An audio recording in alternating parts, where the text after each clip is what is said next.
আসসালামু আলাইকুম ওয়া রাহমাতুল্লাহি ওয়া বারাকাতুহু। বাংলাদেশ জামাত ইসলামী মদিনাপুর জেলা শাখার যুব বিভাগ কর্তৃক আয়োজিত আজকের যুব সমাবেশের স্নেহাস্পদ সভাপতি এসএম শামীম,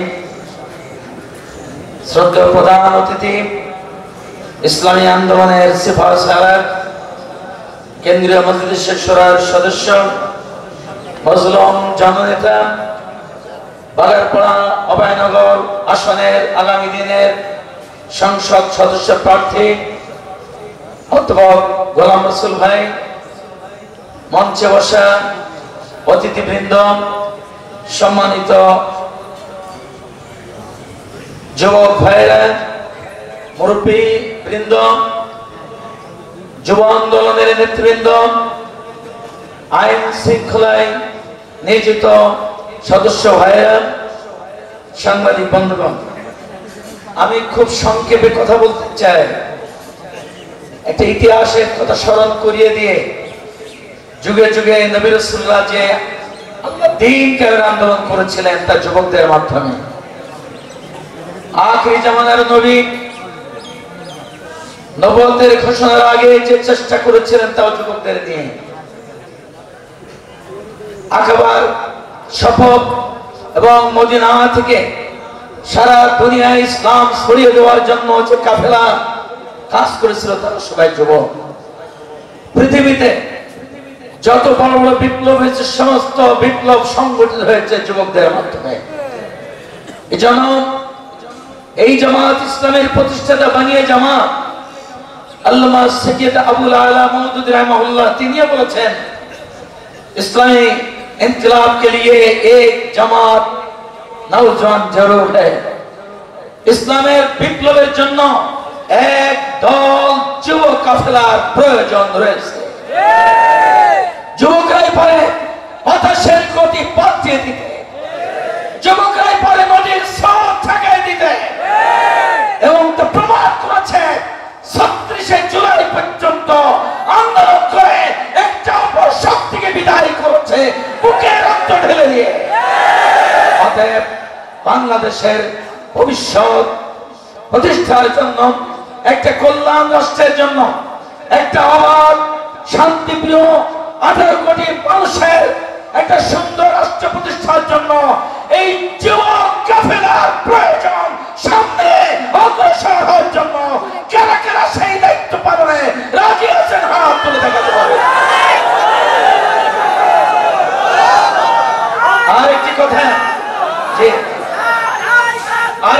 স্মরণ করাই, ১৮৩০ না ১৯৩০ ভুল হচ্ছে, বালাকোটের আন্দোলন থেকে শুরু করে ২০০ বছরের ব্রিটিশ বেনিয়াদের এই উপমহাদেশ থেকে দাঁড়িয়ে দেওয়ার জন্য যারা আন্দোলন করেছে, শহীদ হয়েছে, তার সেবা শহীদ হয়েছে, রক্ত দিয়েছে। আজ বিগত ৬ মাসের মধ্যে ২টি বড় আন্দোলন হয়েছে। সে আন্দোলনে আমরা দেখেছি আমাদের ভূমিকা ছিল সব থেকে বেশি।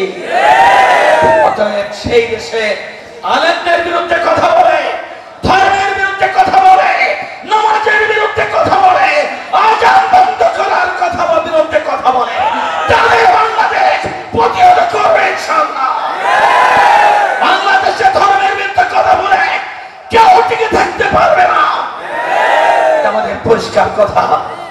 ৩ নম্বর, আমরা দেখলাম ইতিমধ্যে বাংলাদেশের সেনাপ্রধান রাজনৈতিক বক্তব্য দিয়ে সেনা আইনের অবমাননা করে এই পদে থাকার যোগ্যতা হারিয়ে ফেলেছে।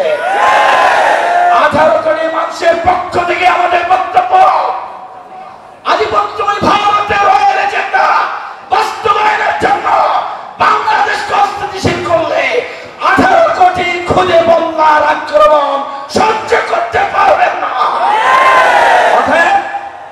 রাজনৈতিক বক্তব্য পরিহার করেন বাংলাদেশের বর্তমান বিপ্লবী যে সরকার, সেই সরকারকে স্বল্প সময়ের মধ্যে সংস্কার কার্য, বিচার কার্য শেষ করে নির্বাচন দেওয়ার পরিবেশ করার জন্য আমাদের সহযোগিতা করতে হবে। আমরা 53 বছর ধরে দেখেছি বাংলাদেশে অনেক সরকার এসেছে, অনেক নেতা দেখেছি, অনেক নেত্রী দেখেছি, কিন্তু বাংলাদেশের জনগণের ভাগ্যের পরিবর্তন হয়নি। তার অন্যতম কারণ যারা রাজনীতি করে তারা চোর, ডাকাত, চাঁদাবাজ, বাটপার, দেশের টাকা লুণ্ঠন করে বিদেশে পাঠিয়ে দেয়।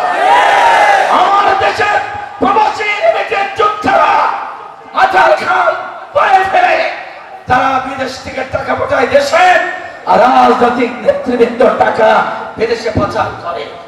এই নেতৃত্বের পরিবর্তন হয় আল্লাহ ভীরু, খোদা ভীরু, সৎযোগ্য, পরকালের দায়িত্ব তোমার সুযোগ থাকবে, জবাবদিহি করতে হবে, এমন নেতৃত্বের বাংলাদেশ প্রতিষ্ঠা করতে হবে।